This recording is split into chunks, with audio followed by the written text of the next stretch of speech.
Zimbabwe is going to the polls again this week. We find out what's happening on the ground from Ringisai Chikohomero, a political analyst with the Institute for Security Studies in South Africa. Good morning, Ringisai. Good morning. How are you? I'm fine, thank you. Where are you at the moment? So at the present moment, I'm in Bulawayo, the second largest city in Zimbabwe. How long have you been there? About 8 days now. And what is the mood like on the ground? So in the urban areas, I would describe it as more or less depressed. You do not get the same election fever or excitement that we have become accustomed to in Zimbabwean elections. I think there's a lot of despair and apathy and disinterest in the forthcoming elections. You do hear an occasional roadshow or political parties moving around in their cars and loudspeakers, but you don't get the same verve or energy from the general populace as you walk up and down the streets of Bulawayo. You've obviously been engaging with people personally. What are they telling you? I think there is a sense that we've been here before. I think a kind of deja vu to say we've been here before. There were once moments when we had our hopes and aspirations, and we're really looking forward to an election as something that would bring about a turnaround in our lives. But we're at a point where we are not hopeful anymore, and we do not feel that there is much hope or expectation in this election. But this is not across the board. You do get some people who are really, really hopeful, and they are really hoping that there will be a surprise turn of events on post the 23rd of August. But overall, the mood and the feeling is depressed, and people are more or less lethargic and with a sense of apathy. Are people hopeful that the elections will be free and fair, or are people feeling that the outcome is a foregone conclusion? I think what you get in casual conversations is that there is a sense that there is going to be manipulation, or there's a feeling that there's going to be manipulation. There is lack of trust in the Zimbabwe Electoral Commission. I think this is also collaborated by a few surveys that have happened from May to this date, including the Afrobarometer one. So there is a sense that the playing ground is not even. The electoral management board is not impartial. But there's also a feeling that when you hear the young ones saying, well, but this time we're going to defend our vote. This time I'm not leaving the polling station until all the votes have been counted. So there's an expectation that there's going to be manipulation. It's almost like the people already foresee it, or they're predicting that there's going to be manipulation. But they're also hoping that this time around they feel that they're better prepared to counter any manipulation by what they are calling will be at the polling stations to defend our vote. That's what I've been gathering around in the city. And have you come across any incidents of intimidation or violence related to the upcoming election? No, I've not come across any incidents of intimidation or violence directly in the city. And I think having been in Bulawayo and Harare and Mutare, you really do not come across these levels of intimidation in the urban areas. There has been a lot of violence I've heard in Harare, but not in Bulawayo. I've not seen in Bulawayo areas. Yeah. Now, in Harare specifically, what happened there? So I understand is it Friday night that there was police who were beating people randomly in the streets in the evening between 6 and 8 p.m. I've also seen a report from the police, a statement from the police saying that no, this is actually some recruits who are not yet members of the police, but who are still undergoing training, who behaved unruly and without any instruction from the command, and who just went in on a rampage and started beating down the people in the city of Harare. I do not have any first-hand information of that, but this is the reports, and that is the statement from the police, so that at least in part acknowledges that the skirmishes did okay, and that the skirmishes were instigated by the police, and in this case they're saying it's police recruits, were working with no instructions from their command. I'm speaking under correction now, but isn't there just one Zanu-PF MP in the Harare area, the one for Harare South? So you have one for Harare South, but you also have another one for Epworth. After the by-elections of 2022 February. So there another Zanu-PF MP won a seat in Epworth. I see.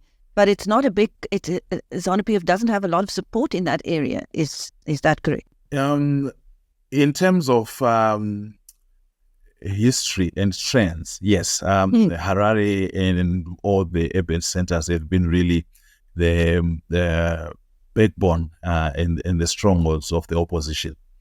But in terms of looking at figures from 2018, you can see somewhat of a shift, not overly turning against the opposition, but really a shift when people felt that there is hope in what was then called the new dispensation in 2018, and there were many people who were hopeful that Zanu-PF could be transformed or could transform itself and become a more egalitarian and progressive and transformative party. We did see a lot of shifts in the urban votes, not altogether upsetting the opposition domination, but challenging it. It also remains to be seen what happens this year, because there are some very strong Zanu-PF candidates in urban areas. Here in Bulawayo, there is obviously the finance minister, Professor Mutuli, who is really showing to be strong, and that is really one area where it's uncertain how the polls will go. The same is for Harare in one section called Mbare, one constituency called Mbare, where there is a Zanu-PF candidate, Scott Sakwanya, who is also said to be fairly popular with the residents of Mavuku. So you really have these dynamics that have been shifting over the years, and there are many reasons to explain this. On one hand, because Harare City Council and Bulawayo City Council are in the hands of the opposition. Okay. But because of a variety of factors, some structural, some competence and capacity, there has not been significant service delivery improvements over the years that the opposition has been in charge of the urban centers. I think the opposition has been in charge for close to 20 years now, with, of course, some spaces where the government had put the cities under administration.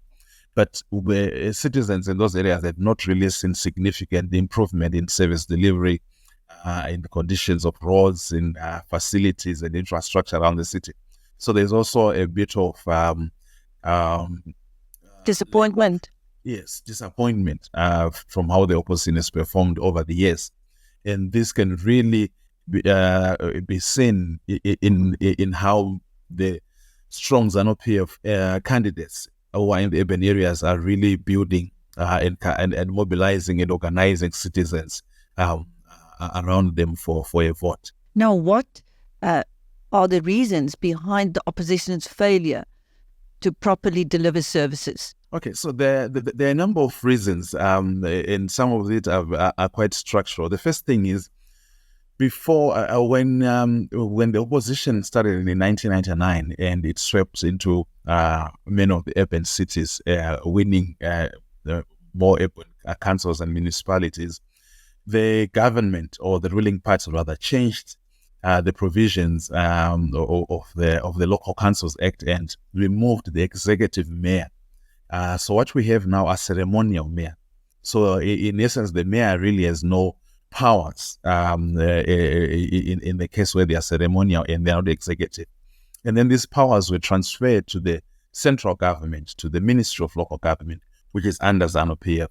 And there are incidences and cases of deliberate attempts to sabotage and frustrate all the efforts of the city councils all over the country. There's been many recalls of mayors. There's been many suspension of councillors by the minister because they've been empowered in the amended act.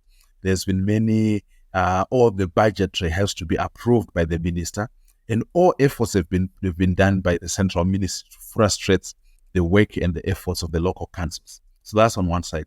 On the other side, there's also been some evidence of corruption from the councillors or opposition members. There's been some evidence of them using urban councils as a way of getting rich and empowering themselves. So this has all played into the broader matrix, to the extent that when you see the state of Harare, when you see the state of Bulawayo, the central business districts, they have an awful sense of dilapidation, and does not in itself show the potential of the opposition in terms of managing and governing, So this is what the citizens who are more perceptive could be looking at going into this round of elections. How has the general state of a country deteriorated after so many years of sanctions? Can you see it every time you return? Well, I mean, so if you're in Bulawayo, I think Bulawayo, unlike many other cities in Zimbabwe, really, you come face to face with it, because Bulawayo was the industrial hub. The city survived on the factories and the manufacturing industry that surrounded it. But at this point in time, I think close to 80% of the formerly functional and operational factories and manufacturing industries in Bulawayo have closed. Now, I wouldn't say, this is attributable to the sanctions, but there is a significant portion in terms of market, of the ability to capitalize and infuse new capital in these factories, which has a strong link to the sanctions. But there's been overall a deindustrialization that has happened in the country due to the economic mismanagement, the macroeconomic instability, the inflationary pressures. I mean, you remember at one point Zimbabwe had the highest inflation ever in the world back in 2007, 2008. And we also have an abiding currency crisis, which has really made it a bit difficult for many in the private sector players to stay in the game and get dividends and recapitalize and also refinance their businesses. So there is a lot to do with the macroeconomic instability and macroeconomic mismanagement, which persists to this day. And this has also had an impact on the country's private sector as well, the manufacturing and the industries. You're not painting the kind of picture of a country to which the diaspora would like to return to at this stage, are you? Are more people still leaving? Are more people still leaving? From what you can see, from where you're sitting? Yeah, there is a large number of people who are voting with their feet, if we were to put it that way. One has to go just stand by the IOM, the International Organization for Migration, where they are doing this. I think they are the ones who have the sole mandate to do the TB screening for UK, Canada, and I think Australian visas. At any given day, at any given work day in Harare, the place is congested with people trying to get those certifications and the clearance and to leave. We are yet to get good statistics for 2023, but the indications is people who can leave are leaving. And almost everyone I know is making plans to leave the country. It's a mixed bag, because at the end of the day, it is not to say there are not opportunities in Zimbabwe. The challenge that we have had over the years is many of the economic activities are more or less dependent on your relationship to the ruling party. And from there you get access, from there you get opportunities, from there you can even get some free passes when you do business. So for those people who can find spaces and working within the gray areas of building some affiliation, with the ruling party, with powerful players in the economy, they can manage to survive. But that is not the majority of the people. The majority of the people, our indications are poverty levels have increased. The inflation, if you go by Professor Hanke, is around 700%. Our own blended inflation by the government is around 100, 120, if I remember well. So by all indications, the general performance of the economy hasn't been well, and there's not enough to go around for everyone. Has the ruling party taken any concrete steps to make Zimbabwe more palatable to the international community? I think to start with, there is a recognition and a realization that for the country to move forward, there's need to build relations. There's need to re-engage with the international community, and there is need to be part of the international community on the whole. And this realization is I think has been taken seriously within some quarters of the government, and as seen by the high-level debt resolution forums that are being facilitated by the African Development Bank through its president Adesina, as well as President Joachim Chissano, who is the high-level facilitator. And for me, these are good indications of a government that is clear that engagement and re-engagement are the way to go. And that has become, for me, the sole platform where key reforms, be they on the governance side or on the macroeconomic side, can be discussed with any chance of actually being taken on board and implemented. So there is a recognition for that, and the government has really taken steps towards it. The talk has been good. This process started in December last year, December 2022, and has been ongoing.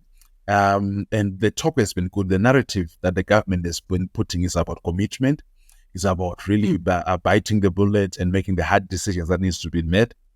What we are yet to see is, can they walk the walk? The talk so far has been good, but we're now moving into a phase where they need to begin to walk the commitments that they've made.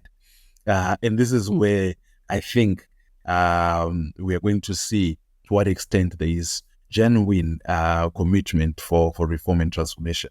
Thank you. That was Ringisai Chikohomero, a political analyst with the Institute for Security Studies, speaking to BizNews from Bulawayo.